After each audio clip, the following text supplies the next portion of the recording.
পাবনায় কালাশ নামক সাপের কামড়ে প্রাণ গেল এক যুবকের।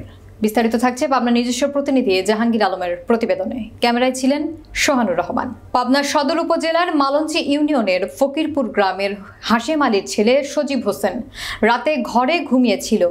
রাত ৩টার দিকে বিষধর কালাশ নামক সাপ সজীবের ডান হাতে কামড় দিলে সজীব সঙ্গে সঙ্গে সাপকে মেরে ফেলে। ভোর ৬টার দিকে পাবনা সদর হাসপাতালে সজীবকে নিয়ে গেলে হাসপাতালে অ্যান্টিভেনম না থাকায় কবিরাজের বাড়ির উদ্দেশ্যে নেওয়ার সময় পথে সজীবের মৃত্যু হয়। এলাকা সূত্রে জানা যায়, শোকে স্বজনদের কান্নার আহাজারিতে এলাকায় শোকের ছায়া নেমে এসেছে।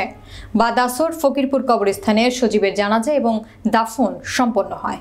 আগে আমি ধরেন একটা রোগী নিয়ে ভর্তি ছিলাম, ওখানে একটা মুরব্বী কোন গ্রামে থেকে যেন ঘুঘু সাপ কামড় মারছে, পায়ে মায় সব জায়গায় ধরেন বাধা ছিল। আমি ওখানে ছিলাম, কিন্তু আমার রোগী ছিল যেন প্রতিবাদ করতে পারিনি। ভ্যাকসিনের অভাবে মনে করেন যে কি করলে ওই রকম বাধা সেম এই কাকার মতনই বান্ধব ছিল, সব জায়গায় বাধা ছিল। মনে করেন যে সব বান্ধন খুলে ফেলা দিলে, খুলে ফেলা দেওয়ার পরে ভ্যাকসিন নেই, মনে করেন যে সাথে সাথে ঘুঘু সাপ কামড় মারছে। ১ মিনিটের ভিতরে মনে করেন যে সরবট করে মারা গেল। সেই মরাল আসলে মনে করেন যে ১ ঘন্টা ধরে ইসিজি করে অক্সিজেন দিয়ে মনে করেন রুগীকে সান্ত্বনা দিচ্ছে ভাই। নিজ চোখে দেখলাম মরাল আসলে ১ ঘন্টা হাসপাতালে এরকম কাজ কাম হচ্ছে ভাই, কেউ তো কোনো কিছু দেখতেছে না। পুরো ৪ দিন ওই দিক আদান পড়তেছে, তেমন চিকেন মারি ওঠো জোরে, আম্মু আমাকে সাপে কামড় দিচ্ছে, আব্বু তাড়াতাড়ি ওঠো লাইট দাও। ও আবার লাইট দিয়ে শুয়ে পারে না, আমি তাড়াতাড়ি এই ঘরে তিনি সুইচ দিয়ে লাইট দিচ্ছি। দেওয়ার পরে নৌকাতে আমার ভয় ভয় করে, আমি পিছু ওই পাশে তালা দিয়ে শোবো, তো ওই পাশে দিয়ে তালা দিয়ে শোয় দেয়।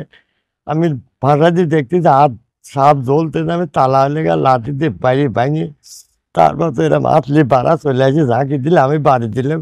আমার বাইশদের হাত মাত বাইরে হাসপাতালে নিয়ে গেলাম। কথা করতে করতে ঘন্টা করে যাই, আমার কাছে ডালে আসেন ও ডালে আসেন। আমি ১৪০০ আসে বছর নিয়ে আসে ছিলাম, আমার কাছে ডালে আসো ও ডালে আসো। লাস্টে কথা যে এনে ১৫,০০০ টাকা দেন, আমরা ইঞ্জেকশন এনে নেই, আমরা লিয়াইছে তুই আনি তুই টাকা দেন আনি তুই দিই যেতে লাগে তো দেবো।